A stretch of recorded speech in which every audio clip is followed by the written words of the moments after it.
Hi, this is Alicia, and in this video, we're going to talk about the subject to closing process and should you use a title or escrow company or an attorney? My answer is neither. I wouldn't use any of them. Okay, and here's why. Um, a student of mine had a deal that he was working on, and his seller agreed to do a subject to. And he's gung-ho of moving, everything is great, he's packed and ready to go, the house is empty, and so now he's just looking to close. He understood what the process was, and he was happy with it because he had been about a month behind on payments, and he wasn't trying to make another payment. So he agreed, and the contract was signed. So my student had the contract drawn up, saying the language subject to the existing mortgages, and he wasn't to get any money because any money that my student was going to sell, the investor was going to buy the property with was going to go towards making up the back payments, which was about a month. So there's that. Here is the example though, and the deal went bad. My student decided to use a title company in the area because at that time he wasn't in the same area and he thought that might be best. And he was going to just do a title search and everything, which is great. I think, if you're going to buy homes that are maybe not 2 or 3 years old, maybe they're going to be older, then I think you probably need to do a title search, especially you don't know if there was some interfamily transfers or any liens and all that. So you need a title search. So in this case, I think he was doing a title search, but in any case, what happened was the title company took the process and was happy to take the deal, called the seller and said, "Oh, do you know that you're going to be actually signing over your house subject to the underlying mortgage?" The seller said, "Yeah, I know that. But do you know what it means? And and do you know that this and this and there's some other things that I have no idea what was said." But the point of it is the seller called back the investor and said, "No, I'm not going to do it. I don't know why, but I'm not going to do it." Oh my God. You know what I mean? So the title company had their attorneys call my student's seller and mucked up the deal. I was so pissed off. I mean, everybody was upset because of this title company. The title company and escrow company, they don't work for anyone. They are a neutral third party in all the states. Okay, I'm a broker in California and in Texas, and they're different laws, but it's basically the same real estate law. The title companies and escrow companies or anyone that's handling a closing is a neutral third party.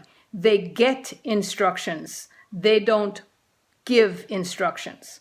So that's my reason why.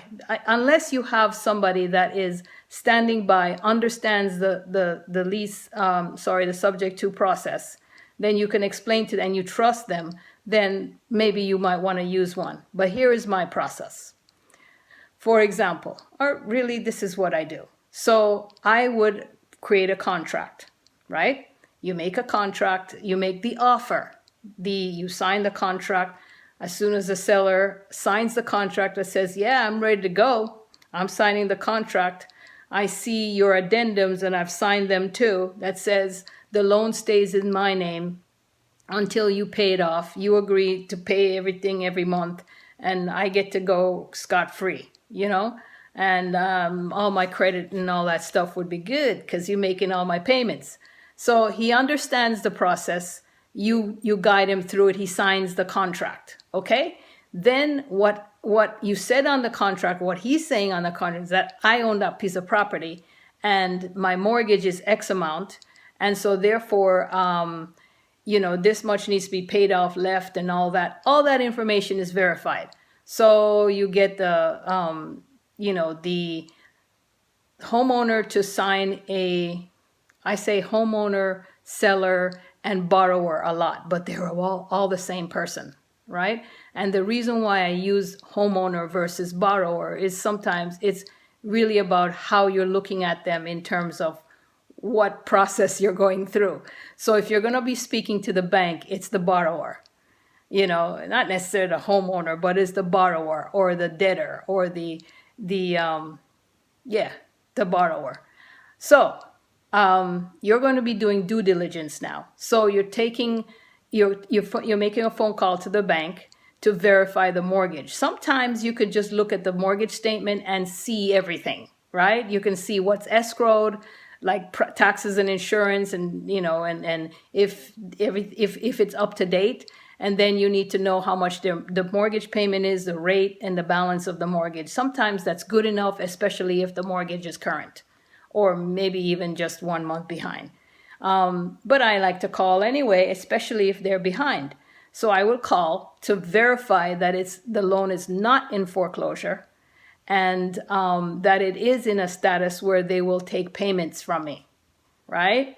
So you got to know that, because if for example you're expecting everything to be good because based on what the papers they just gave you saying, hey, they're not in foreclosure or whatever, and you're doing stuff and you decide to close on it, and lo and behold, there's somebody putting a lock on the door.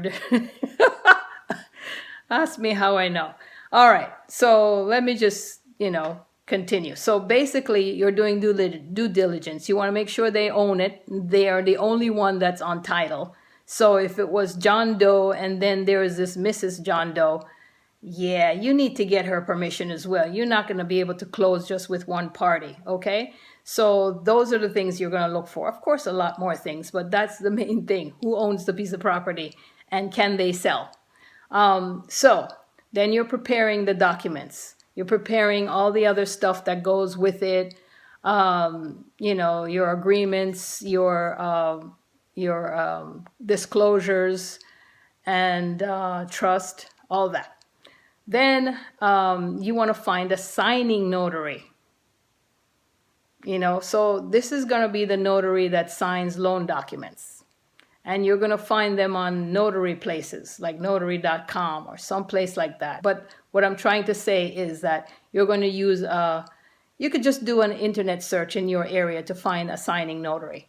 So the documents are submitted via email to the signing notary. Once you agree on a price and you agree on everything, then they are submitted via email, and then they are printed by the notary, and they are signed per your instructions. That's it. It's really simple. And no, it's not complicated. It really is not, because once you get to this point where it's going to on the way to get signed, it's really very simple. The hardest part is really just finding the deal. And then the next hard part is, of course, it's not really hard to rent them out, because if you do it in reverse, like I'm telling to do, finding your buyer first and then hunting for the property, that's a good idea. Then you won't have any problem filling these homes. So it's not complicated, the closing process. And then, no, you don't have to be there.